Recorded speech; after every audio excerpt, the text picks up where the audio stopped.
纯城市小孩子的样式，天真活泼，满了生机朝气，如同天使来在人间，如同天使来在人间。没有谎言，没有诡诈欺骗，心怀坦荡，活得有尊严。心归给神，让神行得过，是神所喜爱的城市人。喜爱真理的，都是心灵城市，都是心灵城市的人。城市的人以实行真理为乐，顺服神，心灵平安，敬畏神，远离恶，凭生活活着，活在神话里释放自由，接受神的检查，活在神面前，爱神就是幸福，就是快乐。 Amen. Lagi nitong ipinapaalala sa akin ang sinabi ng Panginoong Jesus. Sinasabi ko sa inyo, malibang kayo'y magsipanumbalik at maging tulad ng maliit na bata, di kayo magsisipasok sa kaharian ng langit. Amen. Ang maliliit na bata ay tunay ngang mga inosente at tapat. Wala silang pagkukunwari at anumang pandaraya. May mga pusong bukas sa Diyos at namumuhay sa harapan niya. Gusto ng Diyos ang matatapat na tao at ito'y may kaugnayan sa kung tayo ba'y maliligtas at makakapasok sa kaharian. Tama. Dati, hindi ko naiintindihan kung gaano ito kahalaga. Bago ang karanasang nangyari sa akin, nito lang nakaraan. Salamat sa Diyos. Gusto kong ibahagi ito sa inyo. Mabuti. Isang araw sa isang pagtitipon sa katapusan ng Marso, isang leader ang nagsalita tungkol sa isang kapatid na inaresto at brutal na pinahirapan. Sa sandali ng matinding kahinaan, ipinagkanulo niya ang dalawang iba pang miyembro ng iglesia. Nagsisi siya at sa pagbabasa ng mga salita ng paghatol at pahayag ng Diyos, nakita niya ang ugat ng kanyang kabiguan at tunay na nagsisi. Tinanong kami ng leader kung anong palagay namin tungkol sa karanasang iyon at kung masasabi ba na isa itong tunay na patotoo. Hiniling niya ring ibahagi namin ang mga saloobin namin. Talagang ninervyos ako dahil dito at nagsimula akong mag-isip. Bakit kaya niya gustong pag-usapan namin ito? Para ba subukin kung nakita namin ang tama ang problema? Naisip ko, ipinagkanulo ng kapatid na yon ng iba dahil sa sandali ng kahinaan, isa yung paglabag. Pero nakilala niya ang kanyang sarili at tunay siyang nagsisi. Kaya ang karanasan niya ay dapat na ituring na isang patotoo. Pero naisip ko nang hindi nakatitiyak, titingnan ko muna ang sasabihin ng iba. Para hindi ako magkamali o magsabi ng malabong bagay at maging hindi maganda ang tingin sa akin. Ang iba'y nagsimulang magsabi ng kanilang mga iniisip. May sinabi ang isang kapatid na medyo malapit sa naisip ko, kaya naramdaman kong tama ako. Pero may isa pang kapatid na nagsabi na naging Judas ang kapatid na yun. Pinagtatak sila ng Diyos, kaya hindi yun isang patotoo na maaaring sumaksi sa Diyos. At ang iba pa'y buong tiwalang nagsabi na ang karanasan niya ay hindi maituturing bilang patotoo. Matapos makitang maraming tao ang sumang-ayon at sumuporta sa pananaw na yon, nag-alinlangan ako at hindi ko alam kung ano ang iisipin. Pagkatapos sinabi ng leader, kung sa tingin nyo'y hindi ito patotoo, itaas ang inyong kamay. Nagtaas ka ba ng kamay? Ilang tao ang nagtaas ng mga kamay nila, pero hindi ako tiyak kaya hindi ako nagtaas. Nag-isip ako, hindi ko pwedeng itaas ang kamay ko sa maling pagkakataon. Ipapakita no na nagkukulang ako sa kakayahan at pagkaunawa, di ba? Habang iniisip ko ito, tinanong ako ng leader kung ba't di ako nagtaas. Naisip ko, sa sarili ko, nako, bakit niya kaya ako tinatanong? Dapat ba itinaas ko ang kamay ko? Itinaas ko ang aking kamay. Pagkatapos, bumilis ang tibok ng puso ko. Bigla akong hindi mapakali. Tama ba na itaas ko ang kamay ko o hindi? Naramdaman ko sa puso ko na maaari itong maging isang patotoo. Pero itinaas ko ang kamay ko na hindi ito pinag-iisipan. Naisip ko, itinaas ko na ang kamay ko kaya nagsimula akong makinig sa mga ideya ng lahat. Lahat sila ay nagbabahagi ng kanilang iniisip kaya pinag-isipan ko ito ng kalmado. Ang kapatid na yon ay tunay na nagsisi kaya dapat na tumayo ang kanyang patotoo. Naramdaman kong hindi ko dapat itinaas ang kamay ko. Sa huli ba'y naibahagi mo yan? Gusto kong ibahagi ang talagang iniisip ko noon. Pero naisip ko na wala akong kumpletong pagkaunawa. Kaya ayos lang kung tama ako. Pero kung hindi, ano ang iisipin sa akin ng leader? Sasabihin ba niya na wala akong kakayahan o lalim sa karanasan? Kapag nakita ito ng leader, iisipin niyang di ako nararapat na sanayin at walang kinabukasan sa sambahayan ng Diyos. Higit pa rito, maraming mga kapatid doon. Kaya talaga namang nakakahiya na magkamali. Paurong sulong ako at gustong magsalita ng maraming beses. Pero sa huli, tumahimik ako. Ano nang nangyari? Pagkatapos, nagbahagi ang leader na yun ay tumayong ganap na patotoo na ang magtaksil sa Diyos sa sandali ng kahinaan at makaranas ng paghatol at pagkastigo at tunay na magsisi ay dakilang patotoo. Tama. Ito'y nakapagpalakas ng loob ng marami pang iba at nagpakita na nagbibigay ang Diyos ng awa sa may tunay na pananalig. Batid niya kung gaano tayo katiwali, kaya hanggat nakakaramdam tayo ng pagsisisi, bibigyan niya tayo ng pagkakataong magsisi. Tama. At ang gayong patotoo'y niluluwalhati ang Diyos at ipinapahiya si Satanas. Tama. Ipinaliwanag ng leader na ang pangunawa namin ay marumi. Mga mandaraya raw kamit di tapat na di kami nagbabatay ng pananaw sa mga salita ng Diyos. Pagkakita na dapat naming pag-usapan ng issue, tingin namin may mali sa karanasan niya. Sinubukan naming hulaan ang iniisip ng leader at hindi nagsabi ng tapat. Tama yan. Patiyagang nagbahagi sa amin ng leader na kailangan naming magkaroon ng sariling pag-iisip at pananaw sa lahat ng bagay. At dapat sabihin ng katotohanan, tama man kami o mali, yun ang pinakapunto. Yun nga. Pagkarinig sa salitang pinakapunto, di ako naging komportable.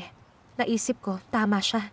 Ang pagbabahagi ng tunay kong saloobin ay mas mabuti kaysa sumunod sa nakararami. Tama. Kahit paano, yun ay sarili kong pananaw at magiging tapat ako. Tama. Nagalit ako sa sarili ko dahil di ko sinasabi ang iniisip ko. Sa loob lang ng maikling 10 minuto kung kailan ay dapat na ibinahagi ko ang panig ko, naging mapanlin lang ako at hindi isinagawa ang katotohanan. Hindi lang ako nagsabi ng maling bagay at gumawa ng maling bagay. Nabigo akong kumilos ng maayos. Sa mga devosyonal ko, nabasa ko ito sa mga salita ng Diyos. Sa pananalig at pag-uugali nila, dapat sundan ng tao ang tamang landas, iwasan ang masamang paraan. Ano ang mga buktot at masamang paraan? Ang pananampalataya nila sa Diyos ay hamak at mapanlin lang, at gumagamit sila ng mababang uri ng panlansi. Ikinukubli nila ang kanilang katiwalian, mga kakulangan, kapintasan, at mahinang kakayahan. Sinusunod nila ang satanikong filosofiya. Sinusubukang magpalakas sa Diyos at sa mga leader, ngunit di nila isinasagawa ang katotohanan o kumikilos ayon sa prinsipyo. Lagi nilang binabantayan ang lagay ng loob ng mga tao. Tanong nila, kumusta ang ginagawa ko? Sinusuportahan niyo ba akong lahat? Alam ba ng Diyos ang tungkol sa mabubuting bagay na nagawa ko? At kung alam niya, pupurihin ba niya ako? Anong kinalalagyan ko sa puso ng Diyos? May halaga ba ako kahit kaunti sa Kanya? Higit sa salita nila, tinatanong nila kung pagpapalain sila sa pananalig nila. Ang laging pag-iisip ng gayong mga bagay ay buktot at masama, di ba? Hindi ito ang tamang landas. Kung ganun, ano ang tamang landas? Ang tamang landas ay paghahanap sa katotohanan at pagkamit ng katotohanan sa pananalig sa Diyos upang mabago ang disposisyon nila. Amen. Ito ang Diyos na nagpapaalala sa ating tahakin ang tamang landas sa ating pag-uugali. Kailangan nating hangarin at isagawa ang katotohanan. Kung di tayo magsisikap gumawa ng mga positibong bagay, kung abala tayo sa pagtatakip ng ating mga pagkakamali, abala sa pagyayabang, sa pagpapabango sa mga leader, pagkakaroon ng katayuan sa iglesia at masyado nating inaalala ang iniisip ng Diyos at ng mga leader sa atin, ito'y paglakad sa landas ng kasamaan. Tama. Nakita ko na ang ginagawa ko yung mismong inihayag ng Diyos. Di ako tiyak kung ang karanasan ng kapatid na yun ay tunay na patotoo. Pero hindi ako nagsalita. Nag-obserba lang ako sa silid, nagplanong mabuti at hinulaan ang iniisip ng iba. Nung tinanong ako ng leader kung ba't hindi ako nagtaas ng kamay, inakala kong mali ang naging kilos ko. At nang maraming nag-akala na hindi maituturing na patotoo ang karanasan niya, nagmadali akong sumunod sa karamihan. Naging makitid ang isip ko, inaalam muna kung anong opinyon ng iba, wala akong ipinakita, kundi ang isang mapandayang satanikong disposisyon. Nagtaka ako kung bakit sobrang hirap gumawa ng isang tunay na pahayag. Ito'y dahil takot akong maipahiya ang sarili ko. Na mas bababa ang tingin sa akin ng leader at hindi ako pahahalagahan o sasanayin. At na pwede akong tanggalin sa tungkulin kung patuloy na mangyayari ito. Gusto ko lang protektahan ng reputasyon ko at ingatan ang posisyon ko upang itago ang mahinang kakayahan ko at gawin ang lahat para magpakitang gilas. Gusto kong kumilos gaya ng isang taong may mataas na kakayahan na nauunawaan ng katotohanan. Lagi kong ninanais na magkaroon ng tamang sagot sa anumang tanong. Natugma sa iniisip ng leader para makapagbigay ako ng mabuting impresyon. Kung magkagayon ay titingalain ako ng mga kapatid. Nakita ko ang pandaraya at mga pakana sa aking paraan. Hindi ko kayang maging direkta kahit sa isang bagay na napakasimple. Hirap akong magsabi ng kahit na isang tapat na salita. Lagi akong mapanlinlang na nag-oobserba sa lahat para ingatan ang posisyon ko sa sambahayan ng Diyos. Tinatahak ko ang landas ng kasamaan, hindi ang tamang landas. Nalaman ko ito pero hindi ako gumawa ng pagsisiyasat sa aking sarili. Pagkalipas ng 3 buwan, nakinig ako sa pagbabahaging ito na mula sa Diyos. Sabi ng Diyos, itinuturing ng mga antikristo si Kristo kung paano rin nila itinuturing ang mga tao. Kumukuha ng hudyat kay Kristo sa sinasabit ginagawa nila. Nakikinig sa tono niya at para sa kahulugan ng mga salita niya kapag nagsasalita sila. Wala ni isang totoo o matapat. Ang alam lang nila'y ang magsalita ng hungkag na salita at doktrina. Sinusubukan nilang linlangin at dayain ng taong ito. Nakaraniwan lang para sa kanila. Nagsasalita sila na parang isang gumagapang na ahas. Ang galaw nila ay palikuliko at hindi tuwiran. Ang paraan at gawin ng mga salita nila ay tulad ng isang baging ng melon na umaakyat sa isang poste. Kapag sinasabi mong ang isang tao ay may mahusay na kakayahan at pwedeng itaas, agad silang nagsasalita sa kung gaano sila kahusay at kung ano ang nakikita at naihahayag sa kanila. At kung sasabihin mo ang isang tao ay masama, mabilis sila sa pagsasalita kung gaano ito kasama at kamakasalanan. Kung paano niya ginagambala ang iglesia. Kapag ninanais mong malaman ang katotohanan tungkol sa isang bagay, wala silang masasabi. Nag-aalinlangan sila, hinihintay kang magpasya, iniisip kung anong layunin mo. Ang lahat ng sinasabi nila ay puro pangbobola, pagpapakasipsip at pagbibigay ng labis na papuri. Wala kahit isang salitang may katotohanan ang lumalabas sa bibig nila. Amen. Amen. Mabilis akong sinaksak ng mga salitang ito na mula sa Diyos. Sa lahat ng panahong yon, hindi ako naging tapat at ibinatay ang mga kilos ko sa kung anong gusto ng iba. Wala man akong direktang ugnayan kay Kristo. Hindi ko tinatanggap ang pagsusuri ng Diyos sa kapaligirang inihanda niya.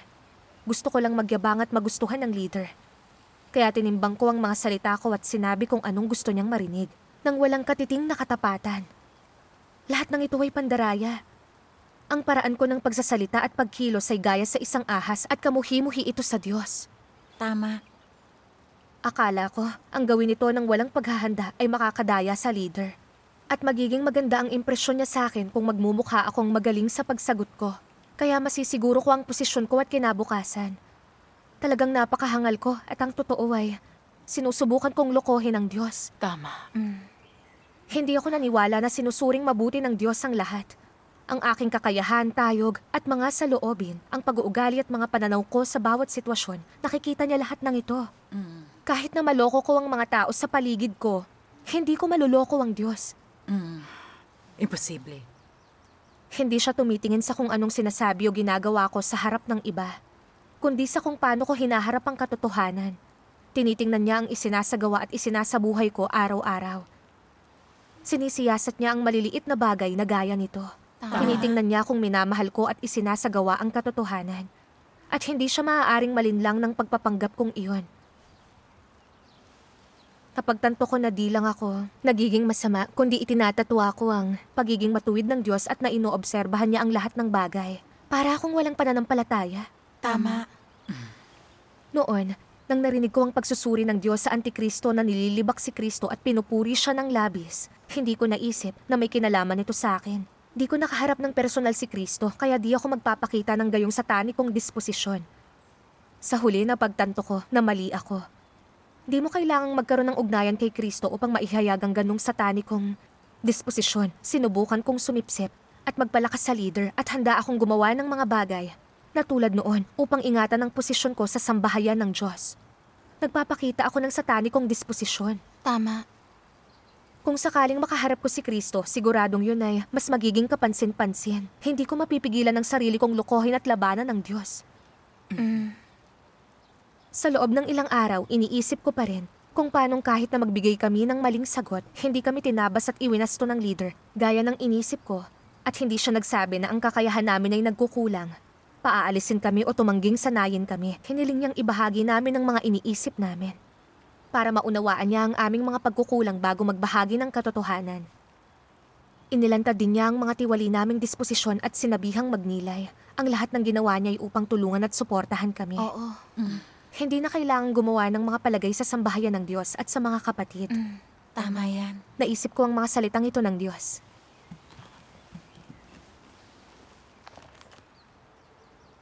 Sa diwa, matapat ang Diyos. At kaya naman palaging mapagkakatiwalaan ng mga salita niya. Higit pa rito, walang mali at hindi mapag-aalinlanganan ang mga kilos niya. Kung kaya gusto ng Diyos yung mga lubos na tapat sa Kanya. Amen. Ang mga salita't gawa ng Diyos ay karapat-dapat sa ating pagtitiwala at tinatrato niya tayo ng tapat.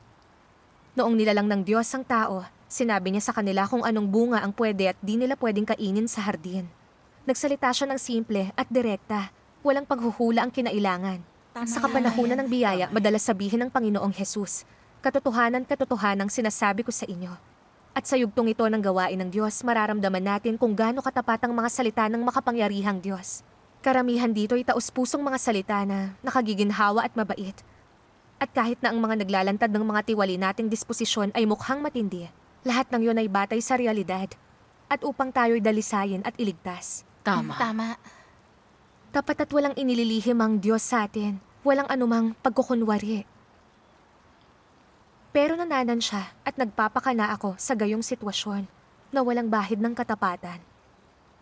Naramdaman ko na talagang sobrang mapandaya at kamuhi-muhi ako. Naalala ko ang ilang salitang mula sa Diyos. Basahin natin. Sige.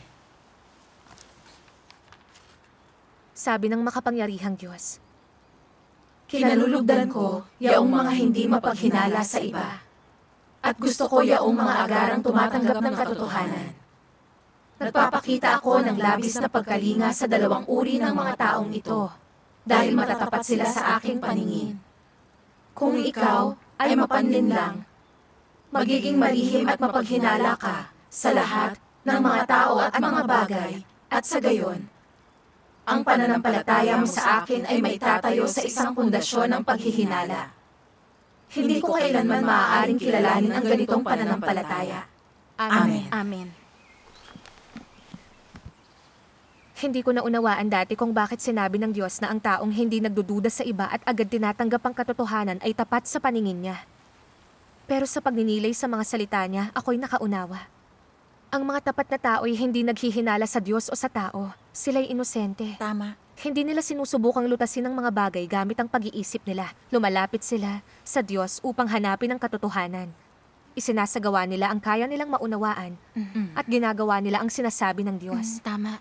Tapat ang puso nilang hinaharap ang katotohanan at ang gayong puso ay napakahalaga. Tama. Ito ang ibig sabihin ng maging parang bata.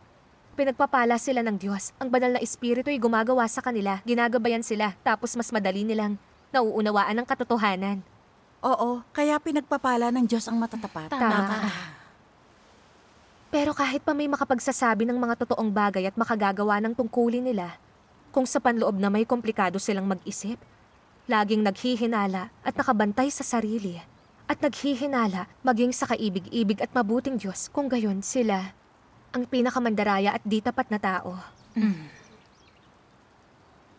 Naunawaan ko kung bakit sinasabi ng Diyos na ang mga mapanlinlang ay hindi maililigtas. Dahil ang Diyos ay totoo, kinamumuhian niya ang mga mapanlinlang at hindi sila inililigtas. Ang isa pang dahilan ay may kinalaman sa hangarin natin. Tama. Ang mga mandarayang tao ay sobrang komplikado. Lagi silang nanghuhula, nagsusuri at nagbabantay laban sa mga tao, mga bagay at sa Diyos. Alam din nila kung paano basahin ang mga tao. Ang mga isipan nila ay nalulunod sa mga bagay na ito at hindi nila hinahanap ang katotohanan. Siyang tunay. Hindi makagawa ng gawain ng banal na espiritu sa kanila, kaya hindi nila mauunawaan ang katotohanan. Sabi ng Diyos, hindi pineperpekto ng Diyos yaong mga mapanlinlang. Kung ang puso mo ay hindi tapat, kung gayon hindi ka kailanman makakamit ng Diyos. Hindi mo rin makakamit ang katotohanan at ang Diyos. Amen. Kaya sa puntong yon, muli kong tiningnan ng sarili ko. Sa pagharap sa issue, hindi ako lumapit sa Diyos upang hanapin ang katotohanan ng may tapat na puso. Mas tutok ako sa pagkalkulas sa mga palagay ng iba. Ganyan ako kahit sa mga karaniwang diskusyon, kasama ang mga kapatid. Minsan, di ko lubos na naunawaan ang isang bagay, pero nakikisang-ayon na lang ako sa pagkaunawa na meron ng karamihan. Minsan may opinyon ako pero natatakot magsabi ng mali. Kaya nagpipigil ako at pinapakinggan muna ang iba. At magsasalita lang ako pag alam kong tama ako. Kung hindi, hindi na ako magsasalita para hindi ako mapahiya. Nakita ko kung gaano ako kadaya at paligoy-ligoy. Sumusunod lang ako sa maraming tao pag di ko nauunawaan ng isang bagay at nagbasid at nakisang-ayon sa ginawa ng iba. Pinigilan ako nitong tunay na maunawaan ng katotohanan. Pero walang nakakatakot sa kakulangan sa kakayahan o hindi pagkaalam sa katotohanan. Ang nakakatakot ay pag lagi nilang pinagtatakpan ng di nila nauunawaan. Hindi nila mauunawaan ang katotohanan. Tama.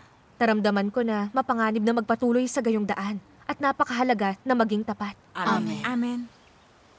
Nagsimula akong maghanap kung paano maging tapat pag naharap sa mga bagay-bagay at kung anong prinsipyo ang dapat panghawakan. Binasa ko ang mga salita ng Diyos na pwede nating mapanood ang isang video reading. Sige. Sabi ng makapangyarihang Diyos, upang maging matapat, dapat mo munang isantabi ang iyong mga pansariling pagnanasa. Sa halip na magtuon ng pansin sa kung paano ka itinuturing ng Diyos, sabihin mo kung ano ang nasa puso mo at huwag pag-isipan o isaalang-alang kung ano ang mga magiging kahihinatnan ng mga salita mo. Sabihin kung anuman ang iniisip mo. Isantabi ang mga motibasyon mo at huwag magsalita ng mga bagay upang makamtan lamang ang ilang layunin. Kapag mayroon kang masyadong maraming mga personal na layunin, palagi kang nagtatansya sa paraan ng iyong pagsasalita. Dapat ko itong sabihin, hindi iyon. Dapat akong mag-ingat tungkol sa aking sasabihin. Kailangan kong makamtan ang layunin ko. May mga pansariling motibasyon bang nasasangkot dito? Sa iyong isipan, nagsasalita ka na ng paulit-ulit bago pa man lumabas ang mga salita sa iyong bibig. Pinag-isipan mo na ng maraming beses kung ano ang sasabihin mo at sinala ito ng maraming beses sa iyong isipan. Sa paglabas sa iyong bibig, ang mga salitang ito ay nagdadala ng mga mapanlinlang na pakana ni Satanas. Ibig sabihin, ang mga salitang galing sa iyong bibig ay may tinatagong mga motibo at personal na layunin. Ang gayong mga salita ay hindi matapat at ang mga iyon ay hindi mula sa puso. Ito ay hindi pagiging sinsero. Amen. Sa lahat ng mga bagay, dapat kang maging bukas sa Diyos at dapat kang maging bukas puso. Ito ang tanging kondisyon at kalagayan na dapat panatilihin sa harap ng Diyos. Kahit pa hindi ka bukas, bukas ka sa harap ng Diyos.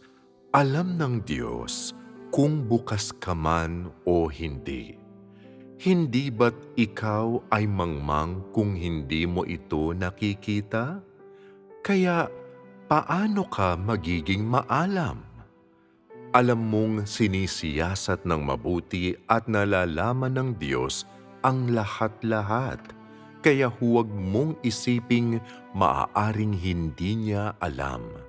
Dahil may katiyakan na lihim na nakikita ng Diyos ang pag-iisip ng mga tao, magiging katalinuhan para sa mga tao ang maging mas bahagyang bukas puso, mas bahagyang dalisay at maging matapat.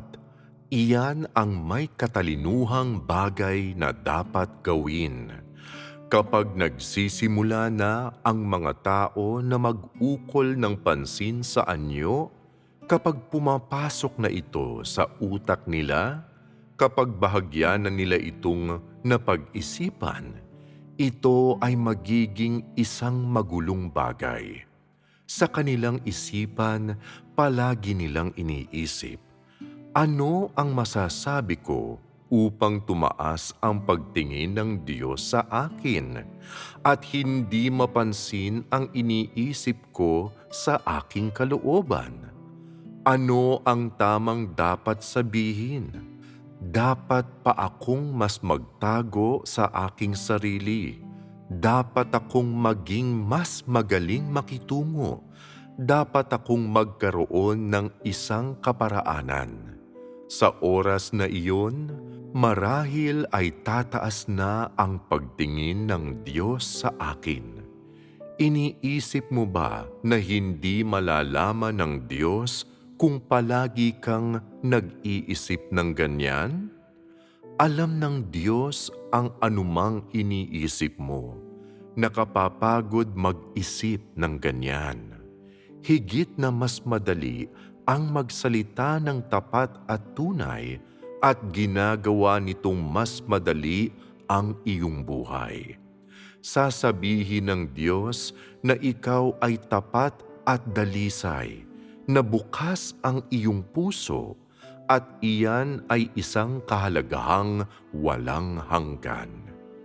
Kung mayroon kang bukas na puso at isang tapat na saloobin, kahit pa may mga pagkakataong mapapalayo ka at kikilos ng may pagkahangal, sa Diyos hindi ito isang paglabag. Mas mabuti ito kaysa sa mga walang kahulugan mong pandaraya at mas mabuti kaysa sa palagi ang pag-iisip mo at pagpoproseso. Amen. Salamat sa Diyos. Sinasabi sa mga salita ng Diyos na ang pinakamahalaga at pinakapangunahin sa kung paano natin haharapin ng Diyos at ang mga sitwasyong inihanda niya ay ang pagiging bukas ang puso. Tama. Kailangan nating buksan ang ating puso sa Diyos ng walang pagtatago ng hindi pinag-aaralan ng mga bagay.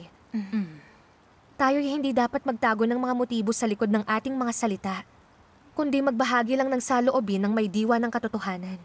Kailangan kong tanggapin na di ko nauunawaan ng di ko maarok. Tapos ay humarap sa Diyos upang hanapin ang katotohanan ng may inosente at tapat na puso. Yun ay pagiging matalino. Tama. Nakikita ng Diyos ang lahat at kilala niya tayo. Ang kakayahan ko kung gaano karaming katotohanan ang nauunawaan ko, ang lalim ng karanasan ko, ay mga bagay na alam ng Diyos. Tama. Ako ay tunay ngang lantad sa harapan ng Diyos. Anong silbi ng pagtatakip ko sa mga kamalian ko at pagkukunwaring nauunawaan ko ang lahat? Tama. Sa katunayan, ang lagi kong pagiging tuso, pagmamasid sa iba, at paghuhula sa iniisip nila, at ang pag-iisip ko ng mabuti kung ano ang sasabihin, ay nakakapagod sa pag-iisip at emosyon, at ayaw ito ng Diyos. Doon ko nakita kung gaano kahalaga ang maging inosente at may taus-pusong katapatan. Tama. Pinapahalagahan yun ng Diyos at yun din ay mas nakakaluwag sa loob na paraan upang mabuhay. Nakita ko rin na hindi lang tinitingnan ng Diyos ang kakayahan ng mga tao o kung tama ang opinyon nila. Tinitingnan niya ang mga puso natin, ang ugali natin ukol sa katotohanan at ang mga disposisyon na ipinapahayag natin. Kahit na minsan mali tayo, kung tayo'y bukas at tapat, wala siyang pakialam kung hangal tayo o kulang sa kakayahan. At hindi niya tayo kokondenahin dahil dito. Tama. Sa kabaliktaran, ang pagiging laging madaya ay ang nakikita ng Diyos na kasuklam-suklam at nakapopoon. Tama. Sa puntong yon, nagpasya akong isasagawa ko ang katotohanan at ako'y magiging tapat na. Amen. Sa pagiging bukas sa Diyos sa sitwasyon na kanyang ginagawa, pagiging tapat sa pakikitungo sa iba.